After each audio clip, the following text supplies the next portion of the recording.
कार्यक्रम के पुण्यार्जक परिवार हैं Shri Parasnath re rolling mills limited, Durgapur 1, Bardhaman, Paschim Bangal. Amita Jain, wife of Anil Kumar Jain. Sangeeta Jain, wife of Vipin Kumar Jain. Manak Chand, Kamla Devi, Rakesh, Neetu, Rishabh एवं आयुषी मुशरफ, B123 सेठी कॉलोनी, जयपुर, राजस्थान। स्वर्गीय माता सीतावंती, धर्मपत्नी स्वर्गीय मास्टर नत्थू राम जी मुन्हानी की स्मृति में Shri Surendra Jain, Kanta Jain, Shri Ashok Jain, Neelam Jain, Shri Pankaj Jain, Amita Jain, Shri Rajneesh Jain, Deepika Jain, Shri Rishabh Jain, Mudit Jain, SKJ rubber corporation, Delhi. Arun Kumar Jain, Renu Jain, Anushree Jain, Anshita Jain, Nandgram, Ghaziabad. Meena Pradeep, Madhu Pradyumna, Sona Ankit, Rishabh, Tanuj, Surabhi Ranu, प्रखर जैन, चांदबाग। 83-402 सिद्धार्थ नगर, बोरीवली, मुंबई 400066। सुभाष जैन, वीणा जैन, संयम जैन, शिखा जैन, साक्षी जैन, सार्थक जैन, प्रीत विहार, दिल्ली। स्वर्गीय श्रीमती रंजन तरुण भाई सेठ की जन्मतिथि स्मरणार्थ श्री तरुण भाई सेठ, समीर दामानी, तेजल दामानी, मलय दामानी, वडोदरा, गुजरात। श्रुत मालिका, बेंगलोर। नया बाजार, दिगंबर जैन मंदिर, ग्वालियर। जय जिनेन्द्र तज्जयति परम ज्योति, समं समस्तैरनन्तपर्यायैः, दर्पणतल इव सकला प्रतिफलति पदार्थमालिका यत्र।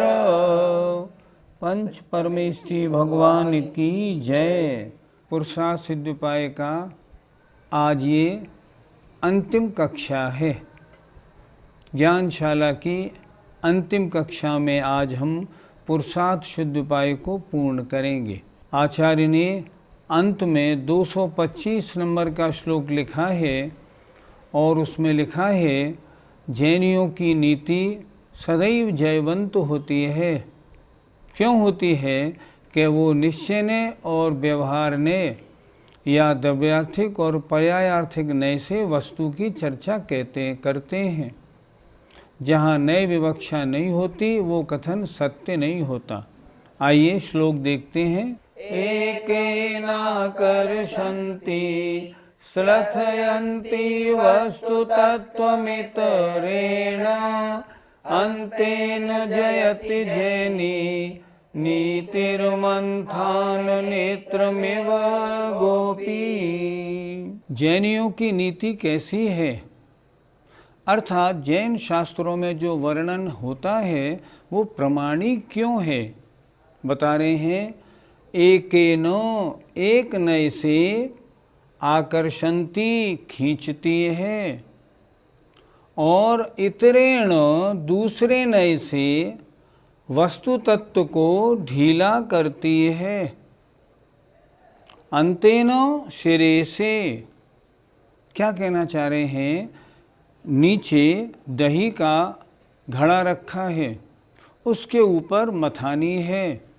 मथानी चलाने वाली एक को खींचती है, एक को ढीला करती है, एक को खींचती है, एक को ढीला करती है। इससे क्या होता है? इससे मक्खन निकलता है। इसी तरह वस्तु के तत्व को सही समझना हो तो निश्चय ने और व्यवहार ने दोनों नयों के द्वारा वस्तु के स्वरूप को समझा जाता है। और ये कार्य सिर्फ जैनियों की नीति में है, अन्य की नीति में नहीं। क्योंकि अन्य लोग निश्चय ने और व्यवहार ने से कोई चर्चा नहीं करते, उनके यहाँ इनका वर्णन है ही नहीं।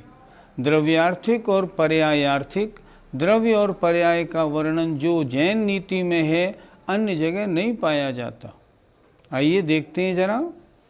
एकेनो, एक नए से, आकर्षंती, खींचती है, और इतरेण, दूसरे नए से, वस्तु तत्व को ढीला करती है, अंतेनो, एक सिरे से। और अंत में होता क्या है? मंथान नेत्रमिव, मथानी से खींचने वाली गोपी माने ग्वालिन की तरह जैनियों की जो नीति है वो जीतती है, जयवंत होती है, अर्थात वस्तु के सही स्वरूप का प्रतिपादन करने वाली है।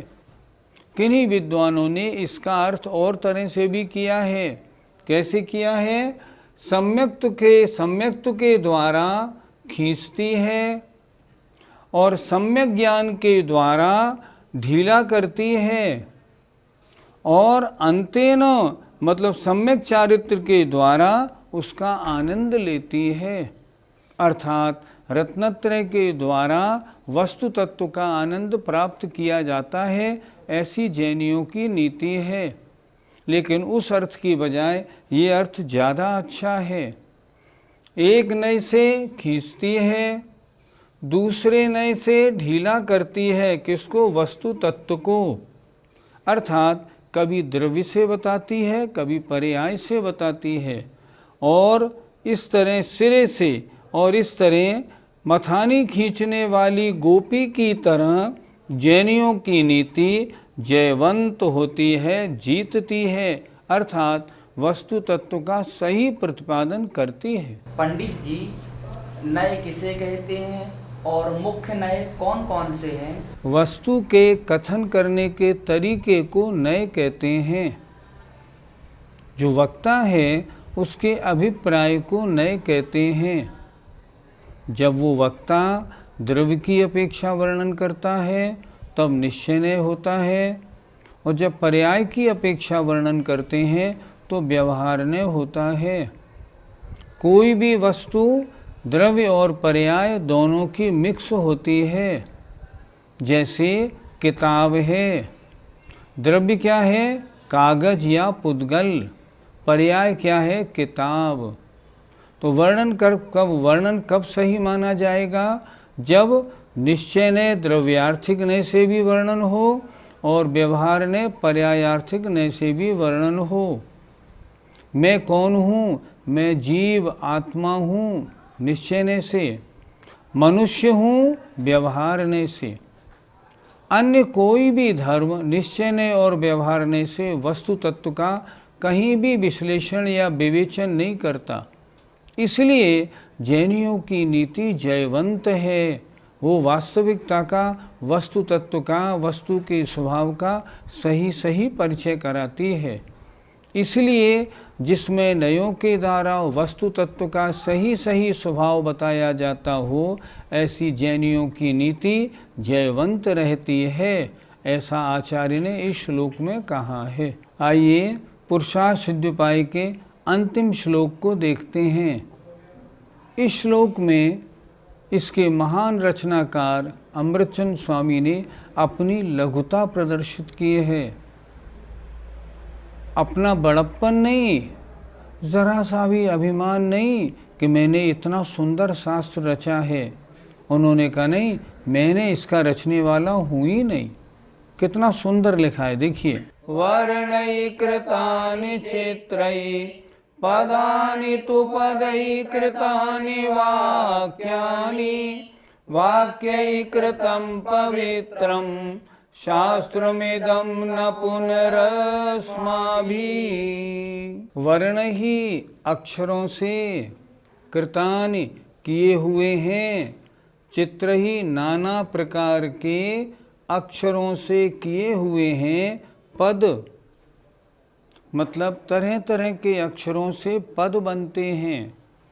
और पद ही कृतानि वाक्यानि, और पद करते हैं वाक्यों को, और विभिन्न पद वाक्यों को बनाते हैं।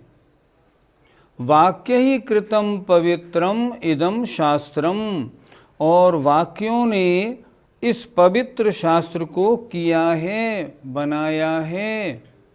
न पुनः अस्माभि, हमने फिर नहीं बनाया। आचार्य अमृतचंद स्वामी की महानता देखिए। वो कह रहे हैं कि अक्षरों से पद बने और पद से वाक्य बने और वाक्यों से ये पवित्र शास्त्र बना। मैंने इसमें क्या किया, मैंने तो मात्र संजोया है, मेरा इसमें कुछ भी नहीं है। कितनी महानता है, इतना महान ग्रंथ बनाया और उसके बाद कितनी अपनी लघुता प्रदर्शित कर रहे हैं। पुरुषार्थ सिद्धिपाई के 226 श्लोक आज पूरे हो गए। हमने जो समझा और पढ़ा था उसके अनुसार आपको बताया, और प्रसन्नता की बात है आपने मन लगाकर उसको स्वीकार किया। ग्रंथ पूरा आज हो गया। अब ऐसा नहीं करना जो ग्रंथ को उठा के रख दें, अन्यथा सब भूल जाएंगे और बराबर हो जाएगा। इसमें से जो जो चीज़ ग्रहण करने वाली है उसको ग्रहण करना है, जीवन में उतारना है। आपने पुरुषार्थ सिद्धिपाई में क्या क्या पढ़ा, जरा विचार कर लेते हैं। सबसे पहले आचार्य ने नयों का स्वरूप बताया, निश्चय ने और व्यवहार ने। जो शुद्ध द्रव्य का वर्णन करता है वो निश्चय ने है, जो अशुद्ध द्रव्य का या पर्याय का वर्णन करता है वो व्यवहार ने है। दोनों नयों से वस्तु का प्रतिपादन होता है। इसके बाद आचार्य ने बताया सबसे पहले मुनि धर्म का उपदेश देना चाहिए। यदि मुनि धर्म की बात न बने तब श्रावक धर्म का उपदेश दे। इसके बाद आचार्य ने सम्यक दर्शन का बहुत सुंदर वर्णन किया। सम्यक्त के 8 अंगों का वर्णन, 7 तत्वों का वर्णन बहुत सुंदर अच्छी प्रकार किया गया। उसके बाद सम्यक ज्ञान की भी बहुत अच्छी चर्चा हुई, सम्यक ज्ञान की परिभाषा भी हुई, सम्यक ज्ञान के 8 अंगों का भी वर्णन हुआ। क्योंकि पुरुष माने आत्मा के अर्थ माने प्रयोजन की सिद्धि का उपाय आचार्य को बताना था, इसलिए उन्होंने रत्नत्रय को बताने की पूरी कोशिश की। और इसलिए सम्यक दर्शन ज्ञान के बाद सम्यक चारित्र की चर्चा हुई। सम्यक चारित्र के 2 भेद किए, एक सकल चारित्र और एक विकल चारित्र। जब विकल चारित्र का आचार्य ने वर्णन किया तब हिंसा का तो गजब का वर्णन किया। वास्तव में हिंसा का जो अद्भुत वर्णन पुरुषार्थ सिद्धिपाई में मिलता है, ऐसा वर्णन मुझे तो किसी भी शास्त्र में देखने को पढ़ने को नहीं मिला। आपने भी पढ़ा होगा कितना सूक्ष्मता से वर्णन किया है। इन्होंने लिखा है वस्तु का त्याग नहीं करना भी हिंसा है और सेवन करना भी हिंसा है, इसलिए त्याग करो। और कितना सुंदर वर्णन किया है हिंसा का, तो बहुत गजब। हिंसा के वर्णन करने के उपरांत फिर अहिंसाणु व्रत का वर्णन किया। श्रावक के व्रतों की चर्चा करते हुए 5 अणुव्रतों का स्वरूप बहुत सुंदर बताया, गुणव्रतों का स्वरूप और 4 शिक्षाव्रत बहुत अच्छी तरह बताए। सामायिक आदि व्रतों का वर्णन बहुत सुंदर तरीके से इस ग्रंथ में किया। आपने तो सुना है और अनुभव किया होगा कितनी सुंदरता से वर्णन किया गया है। इसके बाद आचार्य ने व्रतों के बाद संलेखना का वर्णन बहुत सुंदर किया। संलेखना कैसे की जाती है, संलेखना का भाव हो नहीं कर पाए तो भी उसका फल मिलता है, संलेखना आत्मघात नहीं है, इन सब बातों पर बहुत अच्छी तरह से चर्चा हुई। इसके उपरांत आचार्य ने फिर इन सब के अतिचारों का वर्णन किया। 14 चीज़ों का वर्णन हुआ था श्रावक के व्रत में। सबसे पहले सम्यक दर्शन का, उसके 5 अतिचार बताए। 5 अणुव्रत, 3 गुणव्रत, 4 शिक्षाव्रत, 12 व्रत हैं, इनके 5-5 अतिचार बताए। और संलेखना के 5 अतिचारों का वर्णन भी किया। इस तरह सब 14 के 5-5 अतिचार मिला के 70 अतिचारों का वर्णन हुआ। इस तरह श्रावक के व्रतों का वर्णन हुआ। तदुपरांत मुनियों के जो चारित्र है, सकल चारित्र, उसका वर्णन हुआ। सबसे पहले तप का वर्णन किया, फिर गुप्तियों का, फिर 5 समिति का, फिर 10 धर्म का, 12 अनुपरीक्षा, 6 आवश्यक और 22 परिचय। इनका बहुत सुंदर वर्णन, बहुत अच्छी तरह वर्णन किया। और उसके बाद रत्नत्रय का वर्णन जब हो गया तो लास्ट में ये भी बताया कि रत्नत्रय या व्रत बंध के कारण नहीं होते, ये तो निर्जरा के कारण होते हैं। उन्होंने बताया, ये भी बता दिया कि रत्नत्रय या सम्यक दृष्टि जीव के जो बंध होता है, उस बंध में रत्नत्रय या सम्यक दर्शन कारण नहीं है। उस बंध में रत्नत्रय या सम्यक दृष्टि जीव के जो उस समय अन्य कषाय राग आदि रहते हैं, उनके कारण बंध होता है। बहुत स्पष्ट वर्णन किया। उन्होंने लिखा कि रत्नत्रय मोक्ष का कारण है, बंध का कारण नहीं। बहुत खुलासा बता दिया। उन्होंने बताया कि 2 बंध, प्रकृति बंध और प्रदेश बंध योग से होते हैं, स्थिति बंध अनुभाग बंध कषाय से होते हैं। सम्यक दर्शन ज्ञान चारित्र रूप जो रत्नत्रय है, ना तो योग रूप है ना कषाय रूप है, इसलिए इससे बंध होने का कोई कारण है ही नहीं। इससे बंध नहीं होता। रत्नत्रय से तो मोक्ष ही प्राप्त होता है, ये तो मोक्ष का ही कारण है। जब रत्नत्रय की चर्चा की तो दोनों प्रकार के रत्नत्रय की चर्चा उन्होंने की, व्यवहार रत्नत्रय और निश्चय रत्नत्रय। व्यवहार रत्नत्रय परंपरा मोक्ष मार्ग है, निश्चय रत्नत्रय साक्षात मोक्ष मार्ग है। व्यवहार रत्नत्रय के बिना कभी निश्चय रत्नत्रय नहीं होगा और व्यवहार रत्नत्रय से कभी मोक्ष भी नहीं होगा। मार्ग ये है, पहले व्यवहार मोक्ष मार्ग हो, व्यवहार रत्नत्रय, उससे फिर निश्चय रत्नत्रय हो, उसके बाद फिर साधना हो और कर्मों को नाश करके फिर सिद्ध पद प्राप्त किया जाए। बहुत अच्छी तरह उन्होंने बताया। व्रतों को धारण जरूर करना है, व्रतों को धारण करना है और व्रतों की शोभा है संलेखना से। अंत समय कैसे मरना है वो भी उन्होंने अच्छी तरह बता दिया। मृत्यु महोत्सव मनाकर संलेखना पूर्वक शरीर छोड़ना है। क्यों छोड़ना है? क्योंकि एक बार संलेखना हो जाए तो 6-7 भव में आचार्यों ने लिखा है मुक्ति प्राप्त हो ही जाती है। जो मुनि का आचरण कर सकें उनके लिए मुनियों के आचरण की बहुत अच्छी व्यवस्था लिखी है।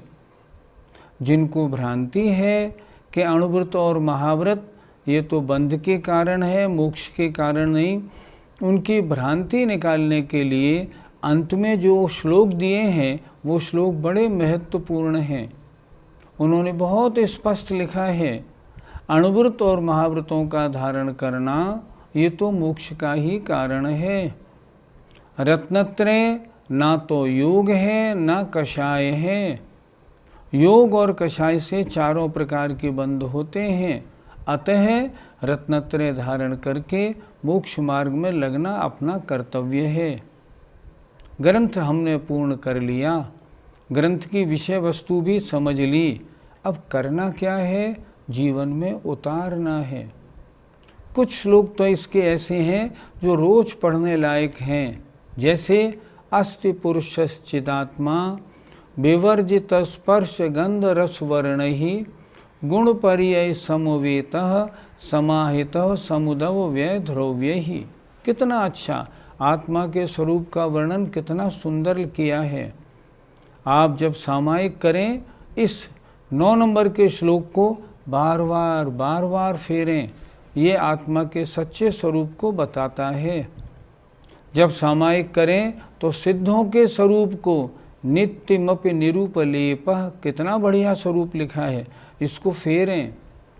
हिंसा से बचने के लिए जो इन्होंने बताया है कि अपने मन में रंच मात्र भी अन्य संबंधी कोई राग द्वेष या विकारी परिणाम ना आए। अगर आत्मा के परिणामों की हिंसा हुई तो चाहे हिंसा का अवसर न मिले फिर भी हिंसा हो जाएगी। आत्म परिणाम हिंसन हेतुत्वात् सर्वमेव हिंसित, ये सब हिंसा है। इसलिए आत्मा के परिणामों में राग द्वेष कभी नहीं आना चाहिए। जहाँ तक है वहाँ तक हम इनसे बचें। पुरुषार्थ सिद्धिपाय कितना मीठा ग्रंथ है। बार बार हमारे गुरुजी ने जब पढ़ाया था तब वे हमसे इसके 225 श्लोक पूरे सुनते थे कि 1 से लेकर 225 तक पूरे सुनाओ, और हम तो 1 से लेकर 225 तक पूरे उनको सुनाते थे। वो कहते थे इस ग्रंथ का बार बार स्वाध्याय करना। इस ग्रंथ के पढ़ने से सम्यक दर्शन और सम्यक ज्ञान तो प्राप्त होगा ही, सम्यक चारित्र और प्राप्त होके अभेद रत्नत्रय की ओर आगे बढ़ जाओगे। इसलिए ये ग्रंथ बहुत महत्वपूर्ण है। अवक्ष की चर्चा भी बहुत अच्छी है, जो छोड़ने लायक है वो छोड़ना चाहिए। रात्रि भोजन के त्याग की भी चर्चा बहुत अच्छी की गई है। अष्टमूल गुण धारण के लिए भी अष्टमूल गुण क्या है, उनमें क्या क्या खराबी हैं, कितनी हिंसा है, उसका वर्णन बहुत अच्छा किया गया है।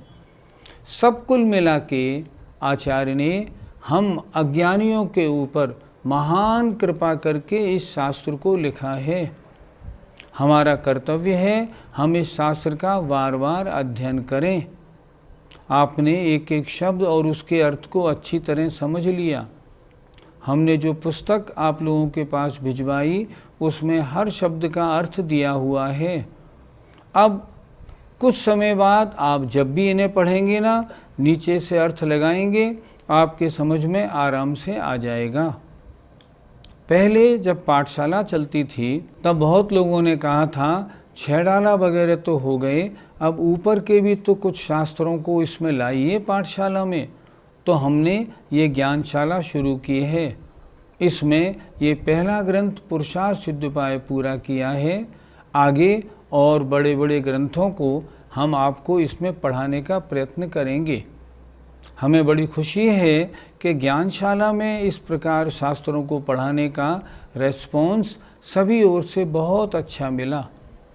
हमारे हजारों दर्शकों ने इस प्रयत्न की बहुत प्रशंसा की और उन्होंने कहा हम बड़े खुश हैं कि आपने इस ग्रंथ को इसमें पढ़ाया। हम आपको विश्वास दिलाते हैं कि ज्ञानशाला में आगे भी और बड़े बड़े शास्त्रों का स्वाध्याय हम आपको कराते रहेंगे। हमारी इच्छा है हम कराएं, आप उसका आनंद लें और उसको जीवन में उतारें। शास्त्र पढ़ने का आनंद तो जभी है, उसका वास्तविक लाभ जभी है जब वो जीवन में उतर जाए और उसके अनुसार हमारा आचरण भी बन जाए। अगर हमने उसको आचरण में नहीं उतारा, अगर हमने उसका पक्का श्रद्धान बना के उसको अपने जीवन का लक्ष्य नहीं बनाया, तो हमारे पढ़ने और सुनने का फिर पूरा लाभ हमको नहीं मिला। इसलिए हमें इसको अच्छी तरह से जीवन में उतारना है। मैं समझता हूँ सभी दर्शकों ने बड़े मन लगाकर इस शास्त्र का स्वाध्याय हमारे साथ किया है। हमने भी पूरी कोशिश से एक एक शब्द बता बता के पढ़ाने का और प्रश्नोत्तर के द्वारा समझाने का प्रयत्न किया है। शायद हमारा प्रयत्न आपको ठीक लगा हो। फिर भी अगर ग्रंथ पढ़ाने में हमारे से कोई भूल हुई हो तो हम सभी श्रवण संस्कृति संस्थान की ओर से आपसे क्षमा याचना करते हैं और आपसे निवेदन करते हैं कि आप इस ग्रंथ को उठा के मत रख देना। इस ग्रंथ को निरंतर पढ़ते रहना और जीवन में उतारते रहना। बोलिए शांतिनाथ भगवान की जय। द्वादशांग जिनवाणी माता की जय। पुरुषार्थ सिद्धिपाय ग्रंथ राज की जय। आचार्य अमृतचंद स्वामी महाराज की जय। संत शिरोमणि आचार्य विद्यासागर जी महाराज की जय। हमारे संस्थान में जिनका बहुत आशीर्वाद है, ऐसे मुनि पुंगव श्री सुधा सागर जी महाराज की जय। सादर जय जिनेन्द्र, जय जिनेन्द्र, जय जिनेन्द्र। इस कार्यक्रम के पुण्यार्जक परिवार हैं Shri Parasnath re rolling mills limited, Durgapur 1, Bardhaman, Paschim Bangal. Amita Jain, wife of Anil Kumar Jain. Sangeeta Jain, wife of Vipin Kumar Jain. Manak Chand, Kamla Devi, Rakesh, Neetu, Rishabh एवं आयुषी मुशरफ, B123 सेठी कॉलोनी, जयपुर, राजस्थान। स्वर्गीय माता सीतावंती धर्मपत्नी स्वर्गीय मास्टर नट्टू राम जी मुन्हानी की स्मृति में Shri Surendra Jain, Kanta Jain, Shri Ashok Jain, Neelam Jain, Shri Pankaj Jain, Amita Jain, Shri Rajneesh Jain, Deepika Jain, Shri Rishabh Jain, Mudit Jain, SKJ rubber corporation, Delhi. Arun Kumar Jain, Renu Jain, Anushree Jain, Anshita Jain, Nandgram, Ghaziabad. Meena Pradeep, Madhu Pradyumna, Sona Ankit, Rishabh, Tanuj, Surabhi Ranu, प्रखर जैन, चांदबाग। A3402 सिद्धार्थ नगर, बोरीवली, मुंबई 400066। सुभाष जैन, वीणा जैन, संयम जैन, शिखा जैन, साक्षी जैन, सार्थक जैन, प्रीत विहार, दिल्ली। स्वर्गीय श्रीमती रंजन तरुण भाई सेठ की जन्मतिथि स्मरणार्थ श्री तरुण भाई सेठ, समीर दामानी, तेजल दामानी, मलय दामानी, वडोदरा, गुजरात। श्रुत मालिका, बैंगलोर। नया बाजार, दिगंबर जैन मंदिर, ग्वालियर।